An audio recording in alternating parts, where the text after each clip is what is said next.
Hey guys, welcome back to my YouTube channel. खुलुमबाय लोगोफोर नोंथांमोन बयखौबो आंनि दिनैनि गोदान मोनसे भिडिअ आंनि गोसो गोरबोजों बरायलायबाय आसा खालामो नोंथांमोना बयबो मोजाङैनो दङ आंबो दासान्दि मोजाङैनो दङ लोगो दिनै आङो नोंथांमोननि गेजेराव मोनसे गोदान भिडिअ लानानै फैलायबाय आङो दिनैहाय संलायनो मायदों आरोना लोगोफोर खोलोम बिलाइ संनो नागिरदों आङो आलुजों खोलोम बिलाइखौहाय संनानै नोंथांमोनजों शेयार खालामनो सानदों आङो माबायदि संगोन नोंथांमोना नायलांबाय थादों फारि फारि स्टेप बाय स्टेप दिन्थिलांनोसै लोगोफोर बयबो रोंखागौ थेवब्लाबो आं गाव संनायखौ नोंथांमोनजों शेयार खालामबाय थायो आरोना लोगोफोर जायफोर नोंथांमोना आंनि भिडिअखौ नायनो मोजां मोनो जोबजासिम नायनानै लाइक कमेन्ट खालामनानै होबानो जाबाय थ' बिदिब्ला थ'फाबाय थादों आंजों लोगोसे आं दिनैनि भिडिअखौ स्टार्ट खालामसै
जाखांनानै जनानै थाफैलायबाय लोगो एकदमबारे सायायाव सान्दुं दुंदों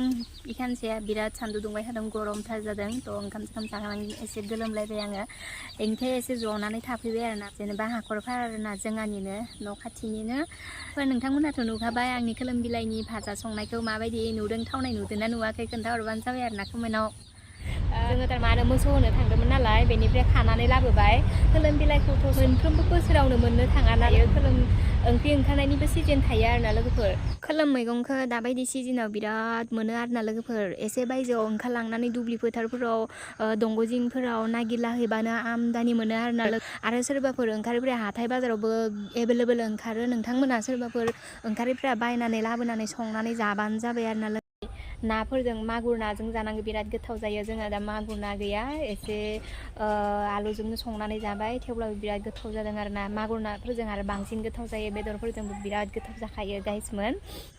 थ' लोगोफोर आं मोनथिनाय खोलोम मैगंनि बिखय नोंथांमोनजों मोननैसो खोथा शेयार खालामनो सानदों थ' बे ओंख्रिखौथ' मोनफ्रोमबो बोसोराव मोननो हाया नालाय दाबायदि सिजोनावसो मोननाय जायो दाबायदि सिजोनावहाय जोङो सानफ्रोमबो जानो हाया देनाय मोनसे मैगंखौनो थ' दा जोङो मासाव खननै खनथामसो मोनजाबानो बुहुत मोजां आरोना जोंनि देहानि थाखाय जोंनि देहाखौ हेल्दि खालामो बेजों लोगोसे माने बे खोलोम बिजौआवहाय जोङो मोननो हायो vitamin A vitamin B vitamin C बेफोरखौहाय मोननो हायो थ' आरो जोंनि देहायाव मालाबा जन्दिस बेराम जायो लिभारनि प्रब्लेम जायो बेफोरनि थाखायबो मोजां लोगोफोर बेफोर ओंख्रिखौ माने जोङो जानांगौ आरोना लोगोफोर थ' बेनोसै आंनि मोनथिनाया बेनोमोन लोगोफोर नोंथांमोनजों शेयार खालामनाय जाबाय आरो बहुद दंबावो बे खोलोम मैगंनि बिखयबो आं बारा मोनथिजोबा लोगोफोर आं मोनथिनायखौसो नोंथांमोनजों शेयार खालामबाय आरोना लोगोफोर आंनि मिन्थिनाया बेनोमोन आरोना लोगोफोर बेखौनो नोंथांमोनजोंबो शेयार खालामबाय थ' जायफोर नोंथांमोना जाफेराखै दाहालागै जानानै नायबानो जाबाय आङो दिनैनि भिडिअखौ बेखिनियावनो दोनथ'नोसै नेक्स्ट भिडिअखौ थाबैनो लाबोनो नाजालायनोसै थ' बाय बाय